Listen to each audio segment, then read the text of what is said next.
തിരുവചനം തിരുവചനം. ഈശോമിശിഹായ്ക്ക് സ്തുതിയായിരിക്കട്ടെ.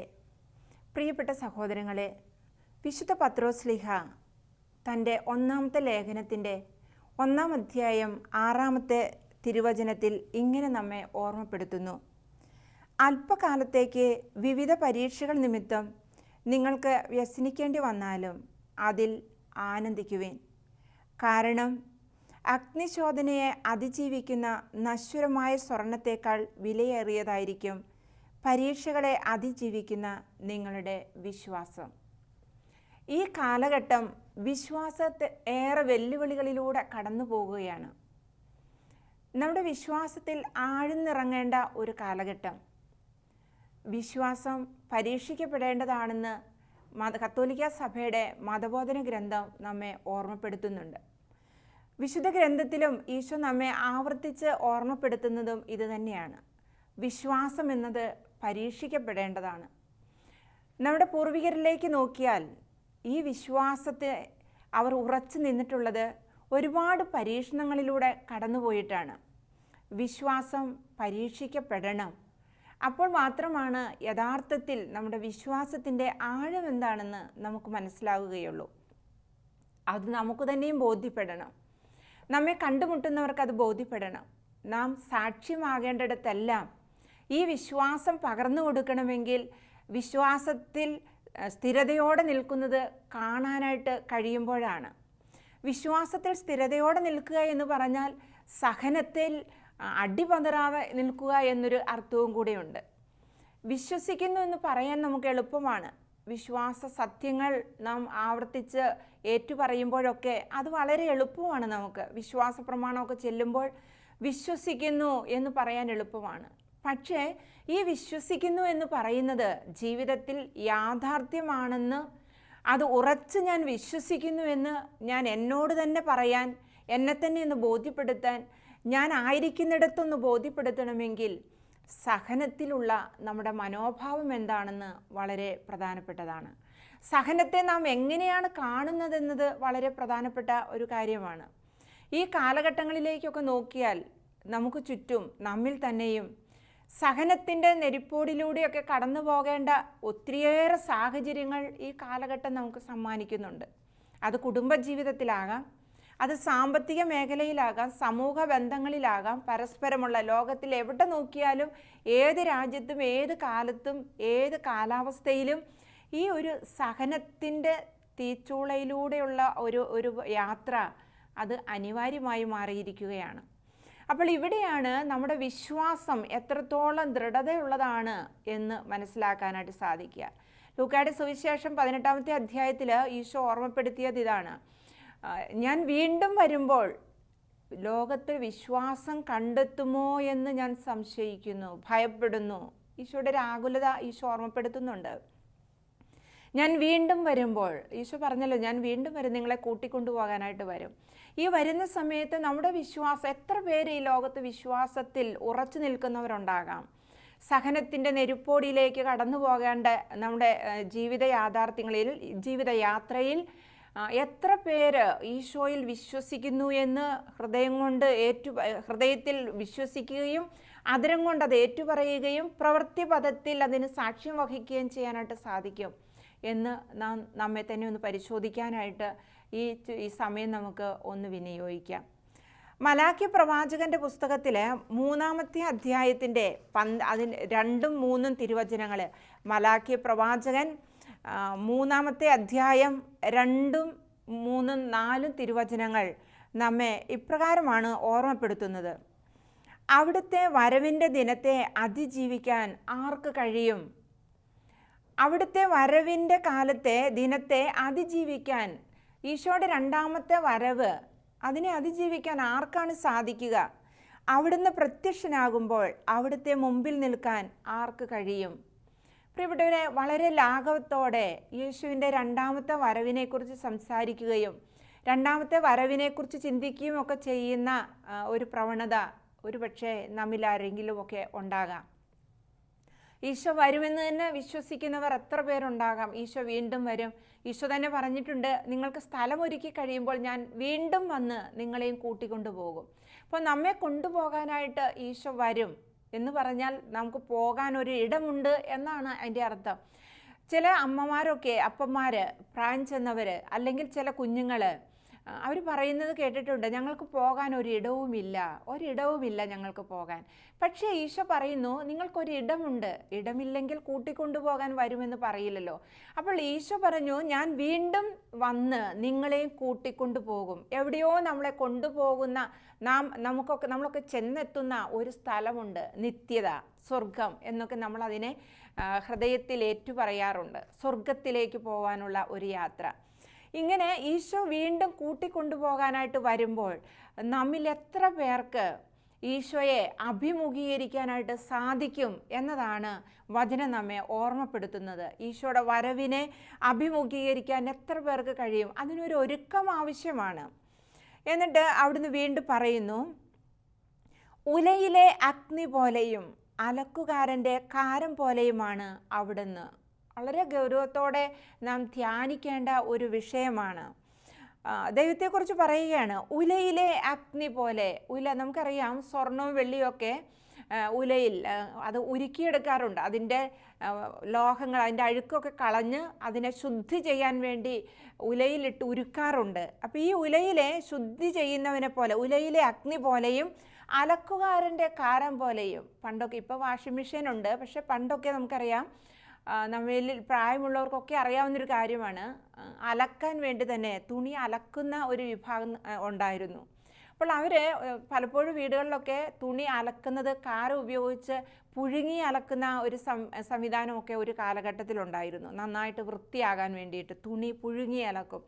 അപ്പോൾ അതിന് ഉപയോഗിക്കുന്ന കാരം, അത് തുണിയെ വെളുപ്പിക്കാൻ വേണ്ടി ഉപയോഗിക്കുന്ന കാരം പോലെ എന്നെയും നിങ്ങളെയും ഒക്കെ ശുദ്ധി ചെയ്യാൻ വേണ്ടി കർത്താവ് വരും. ആ കർത്താവിനെക്കുറിച്ച് പറയുന്ന ഒരു അഡ്ജക്റ്റീവാണ്, അവൻ ഉലയിലെ അഗ്നി പോലെയും അലക്കുകാരൻ്റെ കയ്യിലെ കാരം പോലെയുമാണ്. വെളുപ്പിക്കുന്നവനാണ്, ശുദ്ധി ചെയ്യുന്നവനാണ് അവിടുന്ന്.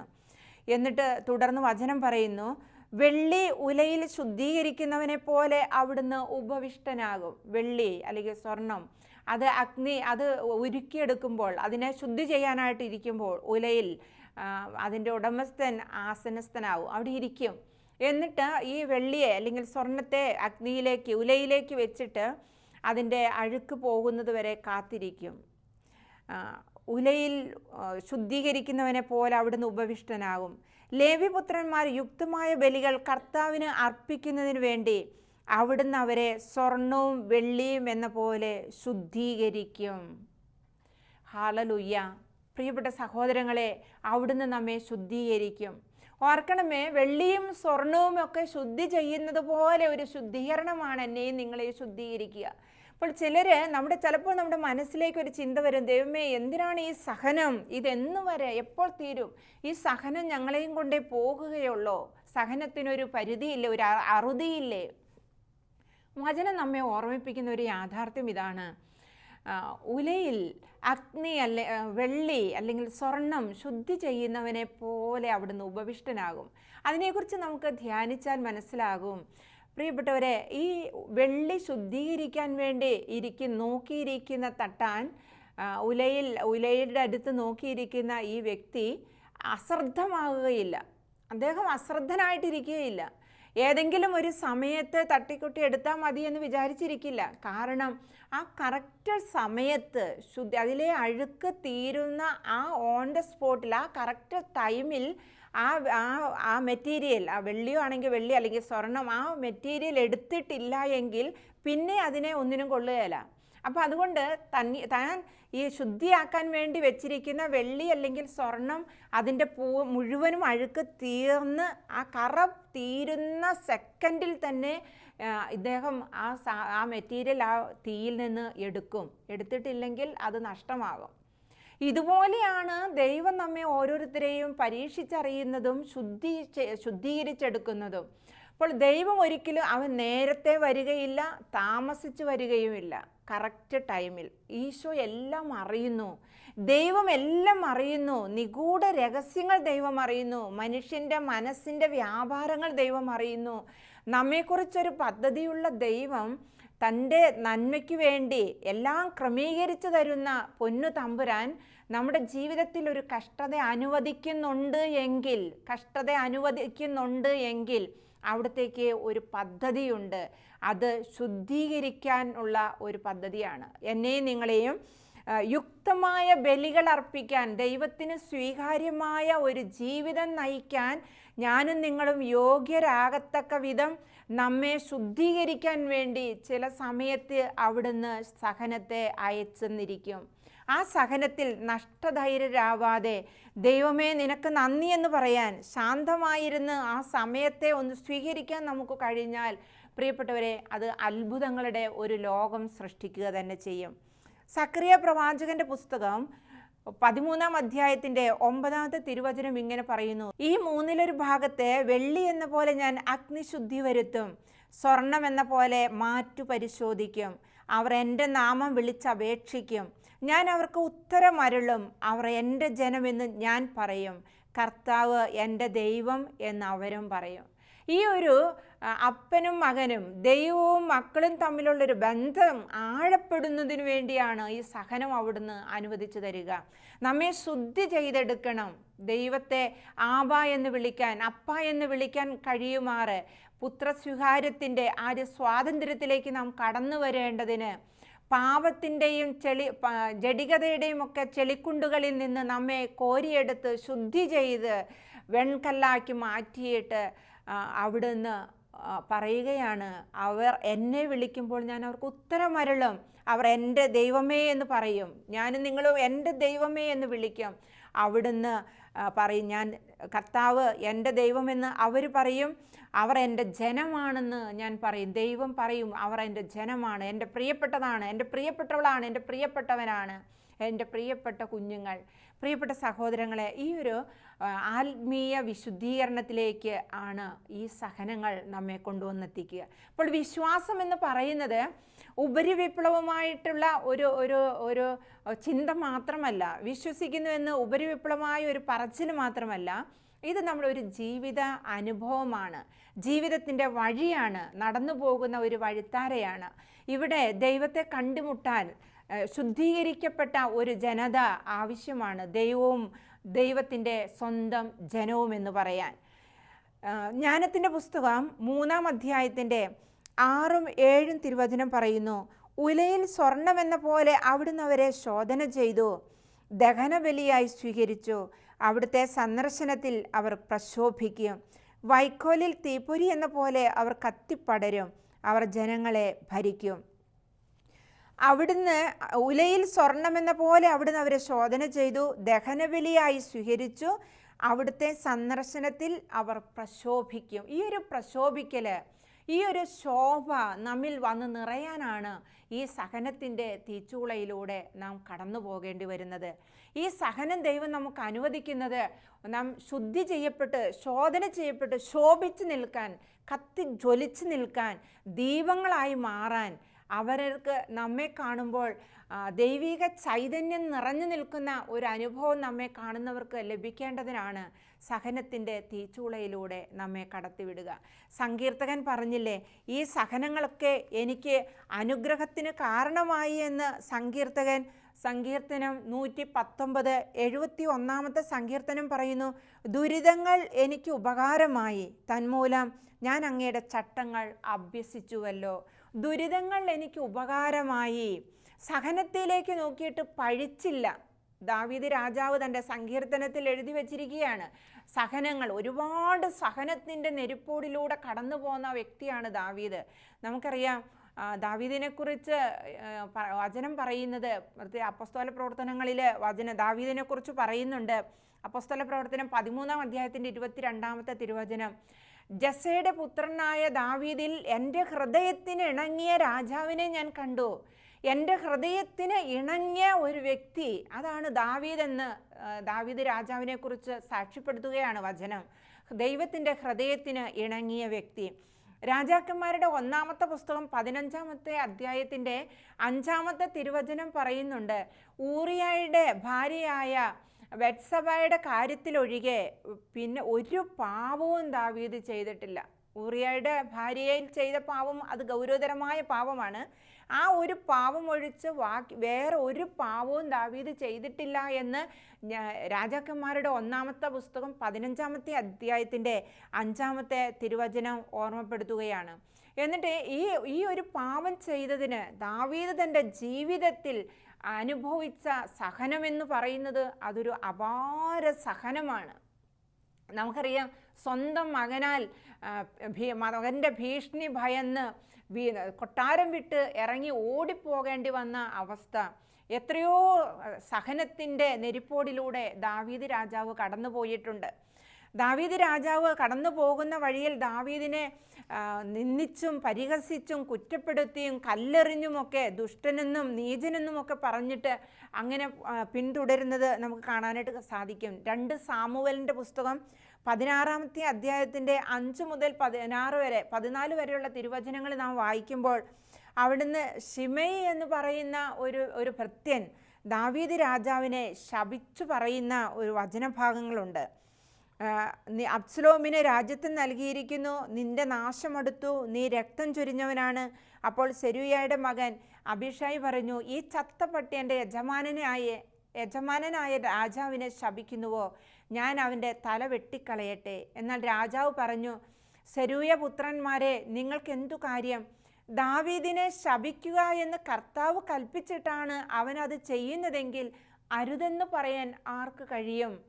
ദാവീദിനെ ശപിക്കുക എന്ന് ദൈവം കൽപ്പിച്ചിട്ടാണ് ശിമെയി ശപിക്കുന്നതെങ്കിൽ അരുതെന്ന് പറയാൻ ആർക്ക് കഴിയും? ദൈവത്തെ തടുക്കാൻ ആർക്ക് കഴിയും? അതുകൊണ്ട് ദൈവത്തിൻ്റെ ഹിതം എന്നിൽ നിറവേറട്ടെ എന്നാണ് ദാവീദ് രാജാവ് പറഞ്ഞത്. പരിശുദ്ധ അമ്മ പറഞ്ഞതുപോലെ, ഇതാ കർത്താവിൻ്റെ ദാസി, നിന്റെ ഹിതം എന്നിൽ നിറവേറട്ടെ. വരാനിരിക്കുന്ന കാര്യങ്ങളൊക്കെ വലിയ കാര്യങ്ങളാണ് 2 വിധത്തിൽ. ഒന്ന്, രക്ഷകന് ജന്മം കൊടുക്കുക എന്നത് ഒരു വലിയ കാര്യമാണ്, അതൊരു നന്മയുടെ കാര്യമാണ്. ഒരു കാത്തിരിപ്പിൻ്റെ ഒരു ഫലമാണ്. ഒരു ജനത മുഴുവനും കാത്തിരുന്നതിൻ്റെ, ഒരു ജനത മുഴുവനും കാത്തിരുന്നതിൻ്റെ ഒരു സമ്മാനമാണ് നിറവേറാനായിട്ട് പോകുന്നത്. അത് ആ അർത്ഥത്തിൽ സന്തോഷമാണ്. പക്ഷേ അവിവാഹിതയായ താൻ ഗർഭം ധരിച്ചാൽ എന്ത് സംഭവിക്കും? അതിനെക്കുറിച്ച് ചിന്തിക്കാൻ പോലും കഴിയുന്നതിനേക്കാൾ അപ്പുറത്തുള്ള വലിയ പ്രതിസന്ധിയിലേക്ക് പോകുന്നതാണ്. പക്ഷേ എങ്കിലും ഇത് ദൈവഹിതമാണെങ്കിൽ, ഇതാ ഞാൻ കർത്താവിൻ്റെ ദാസി, നിന്റെ ഹിതം എന്നിൽ നിറവേറട്ടെ. ഇതൊക്കെ പറയുമ്പോൾ പ്രിയപ്പെട്ട സഹോദരങ്ങളെ, വലിയ സഹനത്തിൻ്റെ ഒരു അനുഭവം നമുക്ക് സമ്മാനിക്കുന്നുണ്ട്. ദൈവഹിതം നിറവേറ്റുക എന്ന് പറയുന്നത് അത്ര എളുപ്പമുള്ള കാര്യമല്ല. ഇത് വിശ്വാസത്തിൻ്റെ കണ്ണുകൾ കൊണ്ട് മാത്രമേ കാണാനായിട്ട് സാധിക്കുകയുള്ളൂ. നമുക്കറിയാമല്ലോ, അബ്രാഹത്തിൻ്റെ, വിശ്വാസികളുടെ പിതാവെന്ന് വിളിക്കപ്പെടുന്ന അബ്രാഹത്തെക്കുറിച്ച് ഹെബ്രായ ലേഖകൻ ഓർമ്മപ്പെടുത്തുന്നത് അങ്ങനെയാണ്. സഹനത്തിൻ്റെ നെരിപ്പോടിലേക്കുള്ള വിളിയാണ് അബ്രാഹത്തിനുണ്ടായിരുന്നത്. വിശ്വാസം പരീക്ഷിക്കപ്പെട്ടു. നീണ്ട കാലഘട്ടങ്ങൾ ഒരു കുഞ്ഞിനു വേണ്ടി കാത്തിരുന്നു, വിശ്വാസത്തോടെ കാത്തിരുന്നു. ദൈവം വാഗ്ദാനം ചെയ്തത് തരുമെന്ന് വിശ്വസിച്ചു കാത്തിരുന്നു. അവസാനം ദൈവം തൻ്റെ വാഗ്ദാനം നിറവേറ്റി. കാലത്തിൻ്റെ സമ്പൂർണതയിൽ ദൈവം തൻ്റെ വാഗ്ദാനം നിറവേറ്റി. ഈ സന്തോഷത്തോടെ കുഞ്ഞും അമ്മയും ഒക്കെ ആയിട്ട് ഇങ്ങനെ പോകുമ്പോഴാണ്, ഒരു കുറവുമില്ലാതെ ദൈവം പരിപാലിച്ച് സമ്പൽ സമൃദ്ധി തന്നതിൻ്റെ ആനന്ദത്തിൽ ഇങ്ങനെ പോകുമ്പോഴാണ് പെടുന്നനവെ ഇടുത്തി എന്നതുപോലെ അബ്രാഹത്തോട് ദൈവം പറയുന്നത്, നിൻ്റെ കുഞ്ഞിനെ എനിക്ക് ബലി അർപ്പിക്കണമെന്ന്. പ്രിയപ്പെട്ടവർ, അതൊന്നും അത്ര എളുപ്പമുള്ള കാര്യം, നാടകീയമായിട്ട് നമുക്ക് പറയാൻ എളുപ്പമാണ്. ഒരു നോവൽ വായിക്കുന്നത് പോലെ, കഥപുസ്തകം വായിക്കുന്നത് പോലെയൊക്കെ വായിച്ചു തീർക്കാൻ എളുപ്പമാണ്. പക്ഷേ ഇതൊരു ജീവിതത്തിൻ്റെ പച്ചയായ യാഥാർത്ഥ്യമായിരിക്കെ അത്ര എളുപ്പമല്ലെന്ന് നമുക്കറിയാം.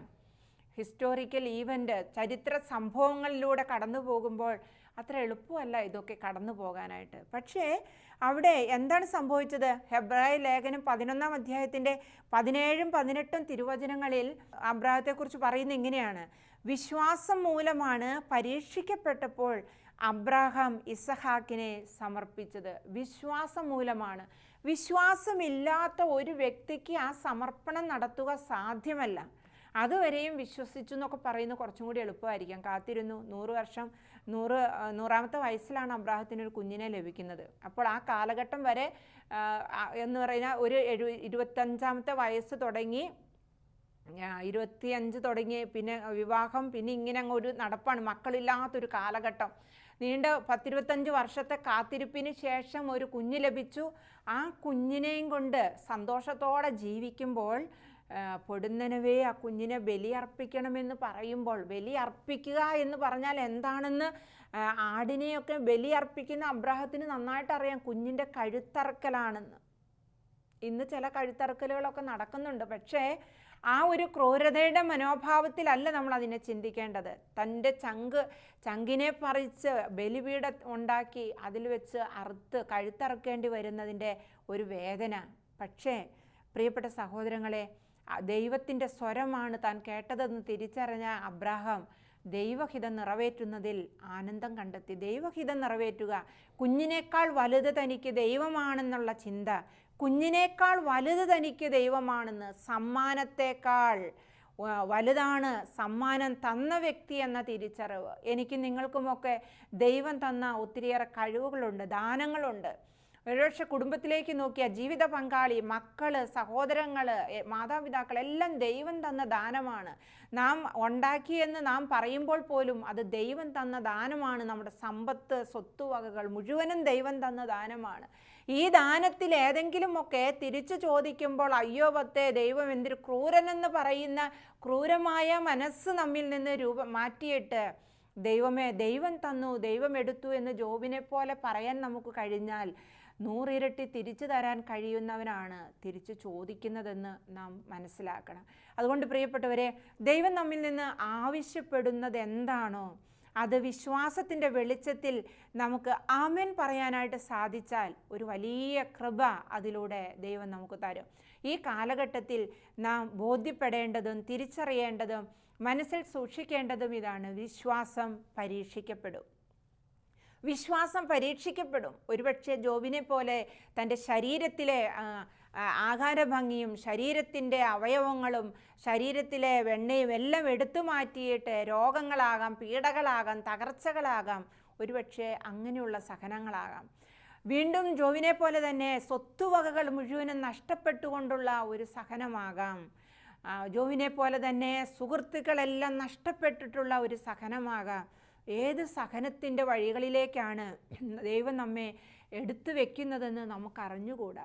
ഏത് സഹനം നമ്മിൽ നിന്ന് ആവശ്യപ്പെട്ടാലും ഒന്നു മാത്രമേ ഹൃദയത്തിൽ വരാവൂ: ദൈവം തന്നു, ദൈവം എടുത്തു. തന്നവന് ഇനിയും തരാനുണ്ട്, സ്വർഗത്തിൽ ഇനിയുമുണ്ട്. പൗലോസ്ലീഹ പറഞ്ഞില്ലേ, എൻ്റെ ദൈവം തൻ്റെ സമ്പന്നതയുടെ ഭണ്ഡാകാരത്തിൽ നിന്ന് എനിക്ക് ആവശ്യമുള്ളതെല്ലാം നൽകും. എല്ലാം തരാൻ കഴിയുന്ന ഒരു ദൈവമുണ്ട്. എല്ലാം തരാൻ കഴിയുന്ന. കൊടുങ്കാറ്റുണ്ടാകട്ടെ, ഭൂമികുലുക്കമുണ്ടാകട്ടെ, എല്ലാം നഷ്ടപ്പെട്ടു എന്ന് ചിന്തിക്കട്ടെ. പ്രിയപ്പെട്ടവരെ, എൻ്റെയും നിങ്ങളുടെയും ഒക്കെ ആത്മാവ് ദൈവസന്നദ്ധിയിൽ ദൈവത്തെ പ്രാപിക്കാൻ ഒരുക്കമുള്ളതാണെങ്കിൽ മറ്റൊന്നിനെയും നാം ഭയപ്പെടേണ്ടതില്ല.